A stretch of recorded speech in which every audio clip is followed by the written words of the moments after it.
So what, roughly week 25, the NASCARs. Last week was good. Indy road course was good. IRP not as good.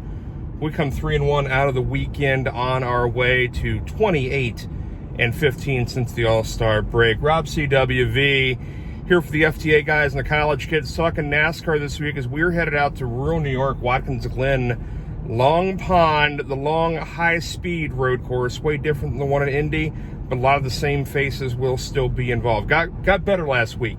Added some wins, added a couple units, nearly 13 since the All-Star break, better than one per week, which Philly Godfather says is pretty good. Win a unit a day, you're a genius. With NASCAR, you play one day a week, so win a unit a week, you're doing okay, I think, with this stuff. Again, we come here and give you picks every week, generally 3 to 5 of them, a mix of truck wins, Xfinity Series, and Cup.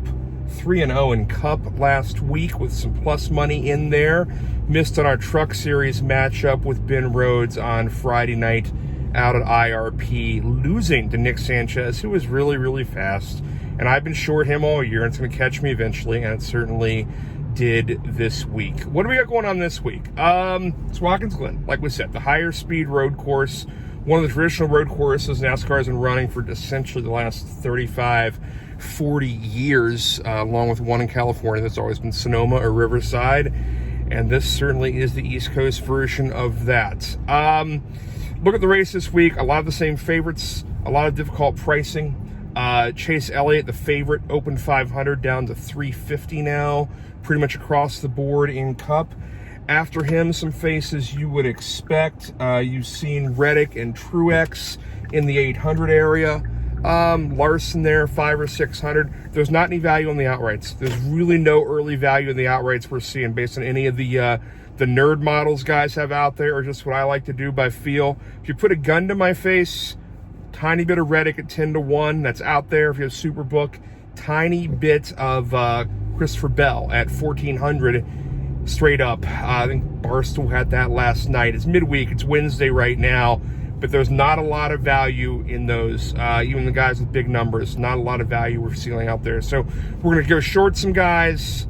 We just have Cup and Xfinity this week. No trucks. Trucks not at Watkins Glen this time. That was a one-off, I think, in 21. They're not going to be back in a while. So what do we think? What do we think we like? What do we like that we think? Easy. We're going to be quick this week. I talked too much the last few weeks, so we're getting to the picks. We're going to get the picks really, really fast. Tyler Reddick, top 5 road course racer everywhere, has qualified second every one of these road courses. Our top 5 on him paid last week of plus money. We're going to do it again. Tyler Reddick, plus 120.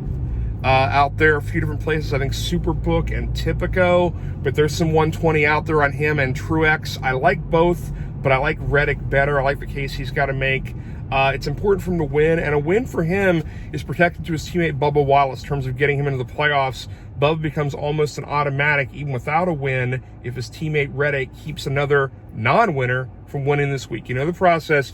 You win a race, you're in the playoffs, and NASCAR's not going to max that out and go over the 16 winners for the year. But if someone gets a win now that's an upset, that screws up the points at the back of those 16. So who's going to be protected? Is it Keselowski? Is it Bubba? Is Harvick back there? Who's going to survive? But a Reddick win would help his teammate a lot. 2, Logano in a matchup. Superbook's got it, minus 105 over Harvick, who's not good here. I don't think has a lot of hope here. Hasn't won here in 15-plus years, and the road course has not been his thing. He was terrible last week. He was slow.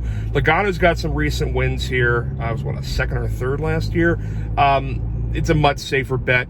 He's 105 there. He's even up 115 to 115 on DK. That's fine. Still playable. Go with that. Okay, we love Christopher Bell. You know that. I've had this thing for him the last 3 seasons. I overplay him sometimes. He's really good at road courses. And like Reddick, he is legit second or third best car on speed all year, depending on how you put together your stack of averages and math nerd numbers.